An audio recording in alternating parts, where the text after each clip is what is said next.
اسرائیل کی جیل سے فرار ہونے والے 2 قیدیوں نے اسرائیلی فوجیوں کے سامنے ہتھیار ڈال دیے ہیں اور 6 دیگر قیدی جو اسرائیلی جیل سے فرار ہو گئے تھے واپس آ گئے ہیں، لیکن بتایا جاتا ہے کہ معصوم بچوں کو بھی گرفتار کیا گیا ہے اور مقدمات کے بہانے بچوں پر بھی تشدد کیا جا رہا ہے، جس کی وجہ سے فلسطینی اسرائیلی فوجیوں کے غیر انسانی سلوک پر ناراض ہیں۔ اس مہینے کی 7 تاریخ کو اسرائیل کی ہائی سیکیورٹی سمجھے جانے والی جیل سے 6 قیدی ہالی ووڈ فلم کی کہانی کی طرح فرار ہونے کا واقعہ پیش آیا۔ کھانے کے لیے استعمال ہونے والے چمچ کے ذریعے جیل کے اندر زمین میں کھدائی کر کے سرنگ بنانے میں کامیاب ہوئے۔ اسرائیلی فوج نے انہیں واپس سے گرفتار کرنے کے لیے سخت اقدامات کیے۔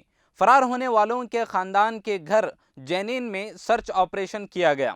رام اللہ، ہیبرون، نیبلوس اور ارد گرد کے علاقوں پر حملے اور تلاشی لی گئی۔ گزشتہ 12 دنوں میں اسرائیلی علاقے میں کئی فلسطینی شہریوں کو حراست میں لیا گیا اور 100 سے زائد فلسطینی شہریوں کو گرفتار کر کے جیلوں میں ڈالا گیا۔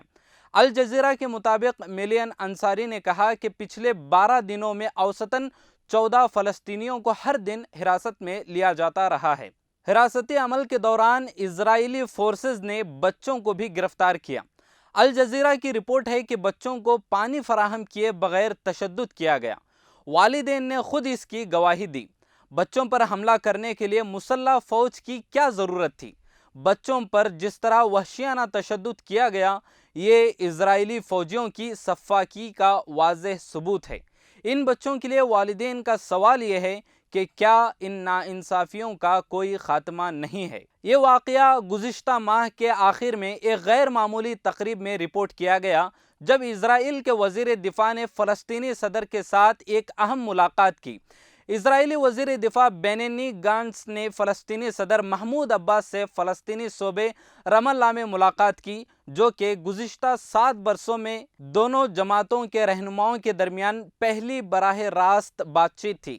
تقریب میں سیکیورٹی پالیسی، سول اور اقتصادی امور پر تبادلہ خیال کیا گیا۔ بینی گانٹز نے جنہوں نے امریکہ کا دورہ کیا اور صدر جو بائیڈن کے ساتھ بات چیت کی، وہاں سے سیدھے فلسطین کا سفر کیا اور صدر عباس سے ملاقات کی۔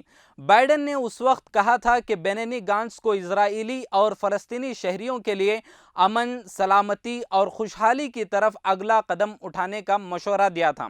اسرائیل نے اس کے بعد کہا کہ فلسطینی صدر نے غزہ کی پٹی میں سیکیورٹی سمیت دیگر انسانی اقدامات کا وعدہ بھی کیا تھا۔ اب اسرائیلی فوجیوں نے معصوم لوگوں اور بچوں کو گرفتار کر کے ایسا غیر انسانی سلوک کیا ہے۔